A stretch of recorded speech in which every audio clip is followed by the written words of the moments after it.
नमस्कार दोस्तों, आप देख रहे हैं जंगल सफारी। दोस्तों, आज हम लोग बात करने जा रहे हैं कि क्या एक टाइगर या लायन को कम्प्लीटली डोमेस्टिकेट किया जा सकता है जस्ट लाइक ए डॉग। चलिए शुरू करते हैं।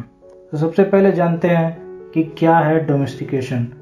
दोस्तों, डोमेस्टिकेशन वो प्रोसेस है जिसके जरिए इंसान एक प्लांट या एनिमल को जेनेटिकली मॉडिफाई करता है over a period of time उन ट्रेड्स या गुण के लिए जो कि फ़ायदेमंद साबित होंगे हमारे लिए। मिसाल के लिए डॉग्स को अर्ली ह्यूमन ने डोमेस्टिकेट किया शिकार करने में मदद करने के लिए, और आज इसका यूज़ एक पेट या कंपेनियन के रूप में भी किया जाता है। घोड़ा को डोमेस्टिकेट किया गया ट्रांसपोर्टेशन और माल ढोने के लिए। अब जानते हैं कि क्या है डोमेस्टिकेशन और टेमिंग में डिफरेंस। दोस्तों, जब हम किसी जानवर को डोमेस्टिकेट करते हैं तो उसका एंटायर पॉपुलेशन अफेक्ट होता है इससे और एक अलग स्पीशीज बन जाता है। फर्स्ट के लिए डॉग वुल्फ से आए थे। इनको हज़ारों सालों के जेनेटिक मॉडिफिकेशन से हमने ऐसा बना दिया कि अब ये वाइल्ड वुल्फ से बिल्कुल अलग है और हमारे बिना इनका रहना मुश्किल है।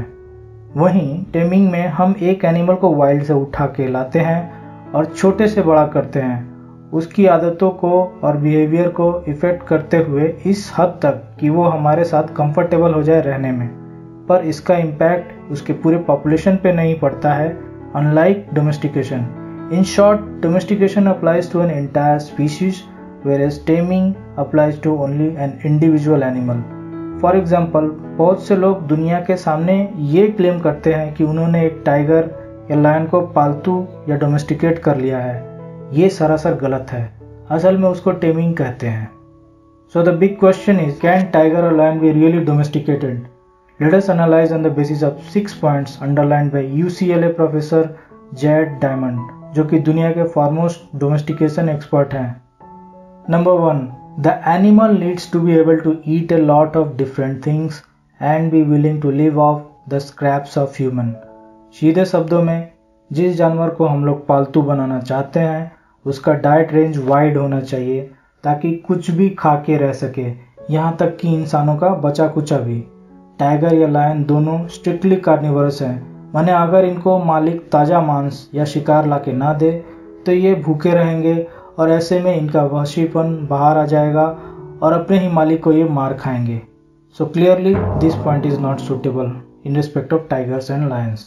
Number 2, the animal needs to grow up fast और at least faster than humans. Domesticate करने वाला जानवर काफ़ी जल्दी बड़ा होना चाहिए ताकि उससे जल्दी से जल्दी काम पे लगाया जा सके या मीट के लिए इस्तेमाल किया जा सके, मिसाल के लिए गोट, हॉर्स।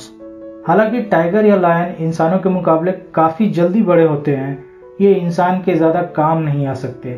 मिसाल के लिए आप किसी टाइगर या लायन से अपना बोझा नहीं ढुलवा सकते या उसे मार करके खा नहीं सकते, लेकिन फिर भी based upon growth rate this point is suitable. Number 3, the animal must be willing to breed in close quarters of captivity. Tiger या लायन वाइल्ड में एकदम एकांत में छुप छुपा के रिप्रोडक्शन का खेल खेलते हैं, अनलाइक डॉग्स जो कहीं भी कभी भी बिना किसी लाज शर्म के शुरू हो जाते हैं। तो कैप्टिविटी में टाइगर या लायन का ब्रीड कर पाना बड़ा ही मुश्किल होता है, लेकिन ब्रीडिंग्स होती हैं। So this point is also suitable. Number 4, the animal have to be naturally pleasant. जिस जानवर को हम डोमेस्टिकेट कर रहे हैं वो अनप्रेडिक्टेबल या इल टेम्पर्ड नहीं होना चाहिए। ऐसे जानवर को एक बंद जगह में रखना काफ़ी खतरनाक होता है। नेचुरली टाइगर और लायन इस कैटेगरी में फिट नहीं बैठते हैं। So this point is not suitable. Number 5, it isn't just pleasantness, the animal needs to be calm as well. जब तक आप टाइगर और लायन से दूरी बना के रखते हैं ये कामली बैठेंगे, पर जहाँ इनके आप ज़्यादा करीब जाते हैं ये अंदर से बेचैन हो जाते हैं, खास करके अफरा तफरी के माहौल में, और ऐसे में आप पर घातक वार कर सकते हैं, अग्रेसिव हो सकते हैं। इन्हें बड़े ही डेलिकेट तरीके से हैंडल करना पड़ता है। ऐसा ही कुछ हुआ था दोस्तों मशहूर इल्यूजनिस्ट सिगफ्राइड एंड रॉय के साथ, जब उनका 7 साल का 380 पाउंड का वाइट बंगाल टाइगर नेम्ड मैंटाकोर अपना आपा खो बैठा और क्राउड की तरफ लपक पड़ा। पब्लिक को बचाने के लिए रॉय टाइगर के सामने आ गया और उसे बैठने का निर्देश देने लगा, पर मैंटाकोर पे इस वक्त उसके वाइल्ड इंस्टिंक्ट्स हावी हो चुके थे। उसने रॉय को गर्दन से पकड़ा और घसीटते हुए स्टेज के एक कोने में ले गया। हालांकि रॉय को टाइगर से बचा लिया गया, पर रॉय की गर्दन धड़ से अलग होते होते रह गई। So this point is not suitable. Number 6 and the last, the animal needs to be willing to recognize humans as their new masters. दोस्तों, कहने की जरूरत नहीं कि एपेक्स प्रेडेटर्स में अलग ही गुरूर होता है खुद को लेके। They want to rule the world and not to be ruled by. फिर चाहे वो टाइगर हो या लायन, आप इस गुरूर के ज्यादा हर्ट करेंगे तो ये बीस्ट अपने पंजे की एक स्वाइप और 900 psi से भी ज्यादा की बोन क्रशिंग पावर से आपके टुकड़े टुकड़े कर देगा। जनरली लायंस टाइगर के मुकाबले ज्यादा टेमेबल है और अपने मास्टर का ज्यादा सुनते हैं, पर है तो ये बीस्ट ही। ये भी आपे से बाहर आते हैं और अक्सर नतीजा मास्टर की मौत होती है। मिसाल के लिए चेक रिपब्लिक में एक इंसान जो कि एक लायन और लायनेस को अपने अपार्टमेंट में फैमिली मेंबर्स की तरह रखता था, एक दिन इन्हीं दोनों के हाथों मारा जाता है। पुलिस को दोनों लायंस को गोली मारकर लाश बरामद करनी पड़ी। सो this point is not suitable. तो दोस्तों, जैसा कि आप देख सकते हैं कि 6 में से 4 पॉइंट्स में हमने लायन या टाइगर को अनसुटेबल पाया है डोमेस्टिकेशन के लिए। सिर्फ 2 पॉइंट्स इनके डोमेस्टिकेशन के फेवर में है।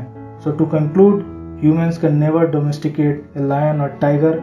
हाँ, एक हद तक टीम जरूर किया जा सकता है, पर उसमें भी जान जाने का पूरा खतरा है। तो अगर आपको डोमेस्टिकेट करना ही है तो कुत्ता है, बिल्ली है और भी कई जानवर हैं, इन्हें डोमेस्टिकेट करिए।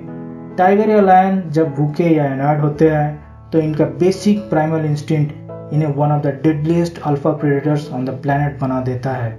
ऐसे में इन्हें पिंजरे में कैद कर पालना एक बहुत ही बुरा आइडिया है। रादर हमें इन इंडेंजर्ड एनिमल्स का वाइल्ड में संरक्षण करने में ज़्यादा से ज़्यादा फोकस करना चाहिए, क्योंकि यही उनके लिए सही जगह है। दोस्तों, अगर आपको यह वीडियो पसंद आया है तो आप पेट्रियन पे मुझे डोनेट कर सपोर्ट कर सकते हैं। डोनेट करने वालों के नाम नेक्स्ट वीडियो के अंत में दिखाए जाएंगे। साथ ही आप चैनल को सब्सक्राइब करिए, बेल आइकन को दबा दीजिए ताकि आगे आने वाले वीडियोस की नोटिफिकेशन आपको मिलती रहे। वीडियो को लाइक और शेयर कीजिए। And until my next video, see you, bye bye.